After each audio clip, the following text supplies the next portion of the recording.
ধন্যবাদ বাংলাদেশ জামায়াতে ইসলামীর secretary general জনাব অধ্যাপক মিয়া গোলাম পারওয়ার এমপিকে বক্তব্য প্রদানের জন্য। আমাদের মাগরিবের ওয়াক্ত সন্নিকটে আমাদের এই সমাবেশ চলমান থাকবে। তবে আমরা মাগরিবের আজানের আগ পর্যন্ত সমাবেশে বক্তব্য শুনবো।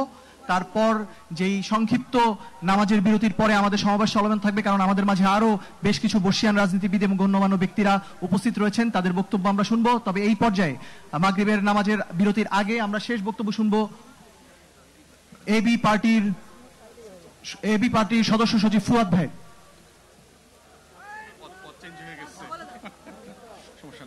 বিসমিল্লাহির রহমানির রহিম। প্রিয় উপস্থিতি, আয়োজকবৃন্দ, গত 16 বছর বাংলাদেশের এই নমরুদি এবং ফেরাউনি শাসন ব্যবস্থায় যে দেশের পরতে পরতে কারবালার প্রান্তর হয়ে গিয়েছিল, সেই কারবালায় জীবিত এবং শহীদ এবং জীবিত অথবা শহীদের মাঝখানে নাম না জানা হাজার হাজার পরিবার এবং ব্যক্তিবর্গ যারা আছেন, সালামু আলাইকুম। বাংলাদেশের ইতিহাসের 800 বছরের পরে 2024 সালের গণ অভ্যুত্থানে যে ঘটনাটা ঘটে গেছে, সেটা হচ্ছে লক্ষণ সেন, ইখতিয়ার উদ্দিন মোহাম্মদ বিন বখতিয়ার খলজির আসন্ন সেনাবাহিনীর ভয়ে নদিয়ার প্রাসাদ থেকে পিছনের দরজা দিয়ে যেভাবে পালিয়ে গিয়েছিলেন, গত 800 বছরে এই বাংলার আর বঙ্গীয় জমিনের দ্বিতীয় উদাহরণ তৈরি করেছেন হচ্ছে বাংলার ফ্যাসিবাদী শাসন ব্যবস্থার নায়ক, শেষ বংশের শেষ উত্তরাধিকারী বেগম লক্ষণ সেন 2024 সালে পিছনের দরজা দিয়ে নেতা কর্মীদেরকে লক্ষ লক্ষ অবরুদ্ধ এবং অনিয়ন্ত্রিত অবস্থায় রেখে পালিয়ে ওনার প্রভুর দরবারে গিয়ে প্রমাণ করেছিলেন 800 বছরের ব্যবধানে আমরা নতুন করে আরেকজন লক্ষণ সেন পেয়েছিলাম। এবং যেই লক্ষণ সেনের উত্তরসূরি হচ্ছে সেই দিল্লির প্রজাতন্ত্রের যারা শাসক ব্যবস্থা কায়েম করেছিলেন, যারা নমরুদ এবং ফেরাউনের উত্তরসূরি ছিলেন, যারা কারবালার ময়দানে মুসলিমদেরকে হত্যা করে পৃথিবীর ইতিহাসে ঘৃণিত জঘন্যতম নামে পরিচিত হয়েছিলেন, সেই লক্ষণ সেনের মধ্য দিয়ে বাংলাদেশের ইতিহাসের নতুন করে গণপ্রজাতন্ত্র গড়বার যে আকাঙ্ক্ষা, যে 71 সালে আমার লড়াইটা ছিল, যে লড়াইটা বাস্তবায়িত হয় নাই, সেই অবাস্তবায়িত লড়াইয়ের মধ্য দিয়ে আমাদের শত শত তরুণ যুবক, রিকশাওয়ালা, কাজের লোক, বুয়া থেকে শুরু করে শিশু পর্যন্ত শহীদ হয়ে নতুন বাংলাদেশ গড়বার যেই চৈতন্যকে জাগরণ করে দিয়ে গেছে, সেই চৈতন্যের প্রথমতম স্লোগান ছিল দেয়ালে দেয়ালে, যে শহীদ আবু সাইদ মুগ্ধ, শেষ হয় নাই যুদ্ধ, লাখো শহীদের রক্তে গড়া দেশটা কারো বাপের না, অতএব বাংলাদেশটা কারো বাপের না। সেটা 800 বছর আগে লক্ষণ সেনকে এই দেশের মানুষ যেভাবে বুঝিয়ে দিয়েছিল, 2024 সালের জুলাই এবং আগস্টে শেখ পরিবারকে আবার বুঝিয়ে দেওয়া হয়েছে বাংলাদেশ কারো বাপের না। শেখ পরিবারের কাছে এই বাংলাদেশ 72 থেকে 75-এও ইজারা দেওয়া হয় নাই, 16 বছর ইজারা দেওয়া হয় নাই, আগামীতেও দেওয়া হবে না।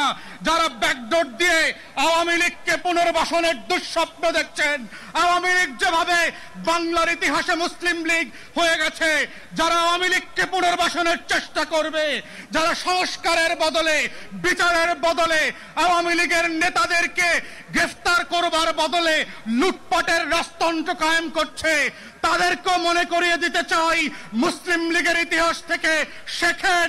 আওয়ামী লীগ মুসলিম লীগের ইতিহাস থেকে শেখে নাই বলে 60-এর দশক আবার 24-এ এসে হাজির হয়েছে। তাই গণ অভ্যুত্থানের স্পিরিট হচ্ছে বাংলাদেশ বদলে দেবার বন্দোবস্ত, গণ অভ্যুত্থানের স্পিরিট হচ্ছে নতুন করে বাংলাদেশকে ফ্যাসিবাদ মুক্ত বাংলাদেশ গড়বার প্রত্যয় তৈরি করা, গণ অভ্যুত্থানের স্পিরিট হচ্ছে সংস্কার এবং পরিবর্তন। গণ অভ্যুত্থানের স্পিরিট হচ্ছে গণতদন্ত কমিশন করে আমার 1700 শহীদের প্রত্যেকটা লাশের প্রতি ফোঁটা রক্তের বদলা নেওয়ার বিচার করা। গণ অভ্যুত্থানের স্পিরিট হচ্ছে 25,000 প্রতিবন্ধী এবং আহত মানুষকে বাংলাদেশের উত্তর প্রজন্মের কাছে পরিচিত করিয়ে দেওয়া।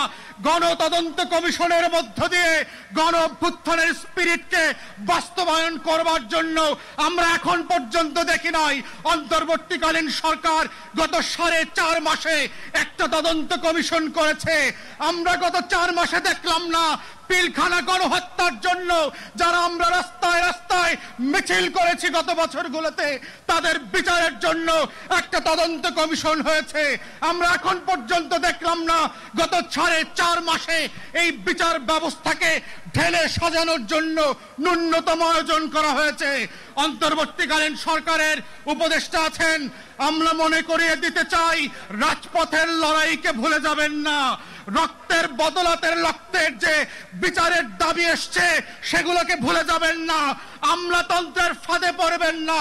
রাজনৈতিক দলের বাটপারি আর নির্বাচনের যে গণদাবি আসছে এগুলোর মধ্য দিয়ে যেন বিচারের দাবিগুলো হারিয়ে না যায়।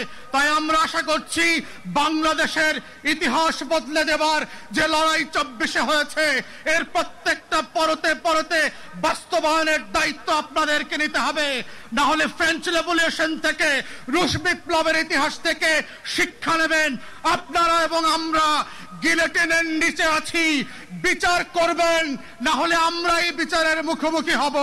এই বাস্তবতা ভুলে না গিয়ে বাংলাদেশে নতুন বাংলাদেশ গড়বার যে লড়াই, সেই লড়াইতে আপনারা লড়াইয়ের মতো করে সামিল হবেন সেই আহ্বান জানিয়ে আমার বক্তব্য এখানেই শেষ করছি। সবাইকে অসংখ্য ধন্যবাদ। ধন্যবাদ মায়ের ডাক এবং তার পরিবারদেরকে। আসসালামু আলাইকুম। এই পর্যায়ে মাগরিবের নামাজের জন্য বিরতি। মাগরিবের নামাজের বিরতির পর আমরা বিকেল 5:30টায় শুরু করব আমাদের সমাবেশ আবারও। তারপর আমাদের মাঝে বক্তব্য রাখার জন্য এখনো আমাদের মাঝে উপস্থিত রয়েছেন ডক্টর